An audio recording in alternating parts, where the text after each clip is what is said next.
one thing that we do all have in common, we all have a story to tell. Each person has a story, each person has their own journey, and this is my journey.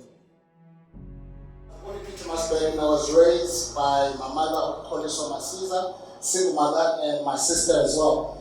I spent my first 10 years between Pietermaritzburg and the Eastern Cape, and Toze in the Eastern Cape. I stayed with my uncle there.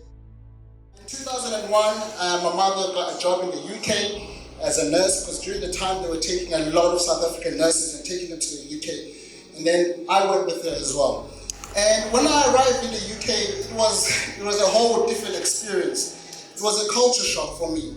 What was good was bad, and what was bad was good. So a lot of us, we found ourselves hiding from our own identity and true, who we really are. We couldn't really embrace ourselves to the fullest because we all wanted to fit in.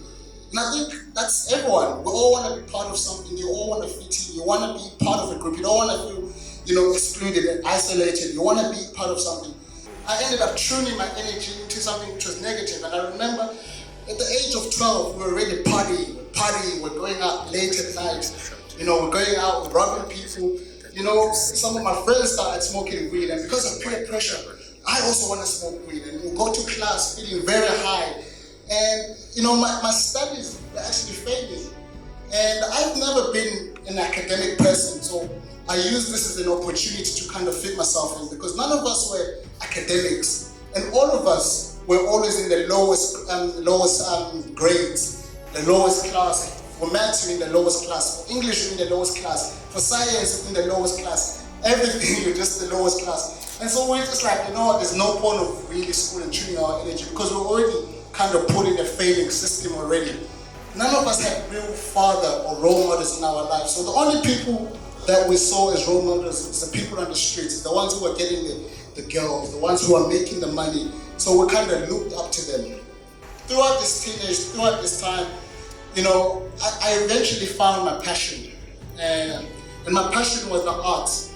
And I remember going to school, having to choose our subject. It's like matric. What subject do you want to do at school? Which subject do you specialize in? And I remember hearing performing art. For some reason, I thought it was just drawing art. I was like, yes, I'm going to take art. That means I won't have to write. That means I won't have to read. I won't have to do any of that. I can just draw all the time. And I remember walking into the class for the first time. It was performing art. People had scripts. People were reading out loud. I was like, immediately, no, this is not for me. I was about to walk out.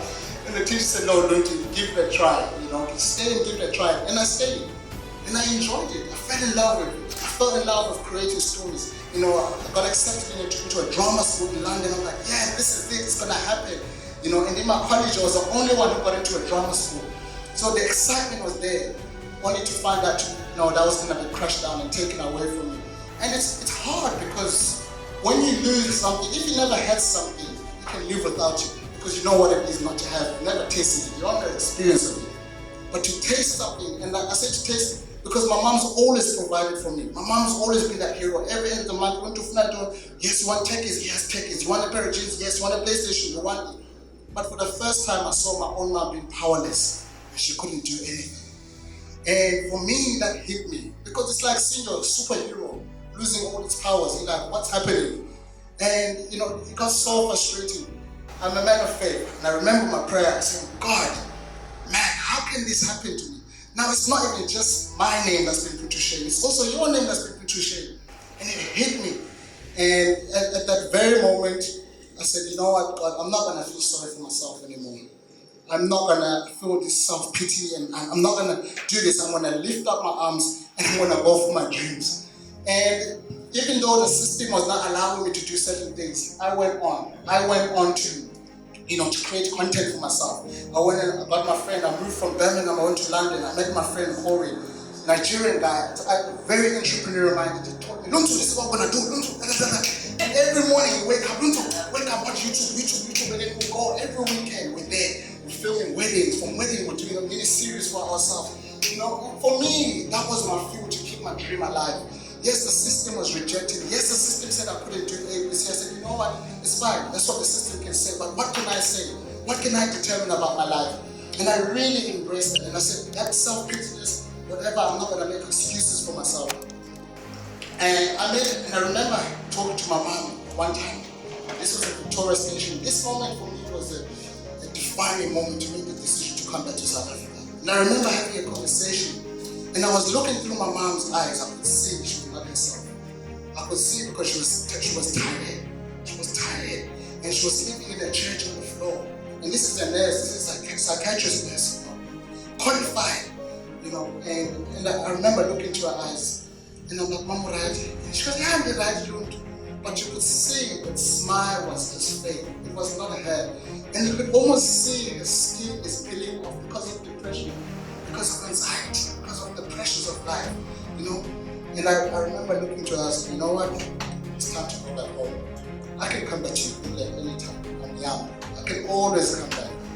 And she goes, what are you going to do? I don't know. I came back. Went and researched online, best film school in South Africa, made sure, and I still kept that dream alive, even though it seemed impossible. And I remember every year I would call the drama schools in the UK. Hi, how much are your fees? Just to call, just to ask how much are the fees. I knew I can't afford it, but just for me to hear someone to talk about it, and say how much are the fees? What do I need for the course? It kept my dream alive. It kept my fuel going, And I told them, look, I'm going back to South Africa. And they said, okay. We'll pay for everything. We'll pay for your accommodation, 3 years in South Africa. We'll pay for your studies in South Africa. We'll pay for everything. Your flight will be covered. I was like, this is it. I'm gonna grab this opportunity because opportunities like this don't come all the time. And then I made the decision to come back, and that was really my fuel to keep on going. Through that situation of that immigration, I really put this up, I had to persevere, I had to keep going, even though it was difficult, challenging, it seemed like there was no way out, but I had to keep going. I had to be resilient, I had to be hungry, I had to be like-minded, I had to surround myself with people who were doing the passionate, the things that I love to do, and that's what really kept my dream alive and that fuel going. I also had to enjoy the journey as much as, yes, it's difficult, but I had to do what I love in order to enjoy the journey. Yes, it's tough, but then I enjoy. When I wake up, when we say, Luntu, we're going to shoot, I'm excited because this is what I love doing. If it means I have to wake up at 4 in the morning, it's fine. I'll wake up at 4 in the morning and be kind. I learned to really build good relationships with people. These people didn't want to sponsor me because, he's just a good guy. It's because I was kind. It's because they saw the resilience I had. They saw my passion. They saw my drive. And most importantly, they saw my why as well. And I always say, that my true value and purpose in life is to be a servant of humanity. And that for me is to have empathy. That is to be kind. That is to be able to connect with people. And for me, acting has given me that opportunity to connect and put myself in other people's shoes. And I always say it's possible. In 2018, I was able to graduate. That dream was able to be accomplished. And that's me right here, graduating. And that's my mom wearing also her graduation gown. Because really, as much as I was doing it for myself, but I was also doing it for her. Because she does so much for me. She's done so much sacrifice. This was me to honor her. That's me. I run my own company. I'm back in South Africa. I run my own company. I do team building in corporate spaces using theater. Once again, I'm always speaking to the dream because I realized, hey, this acting, I can't just say I want to be in TV or theater. I won't make enough money. I had to find other avenues, and I've used theater as a way to connect with people, to help people to connect in corporate spaces. And that's me, the performing as well. So ladies and gentlemen, that's the end of my presentation. It is possible. You can achieve your dream and keep driving, keep going, keep going, keep going, and keep going. Thank you very much.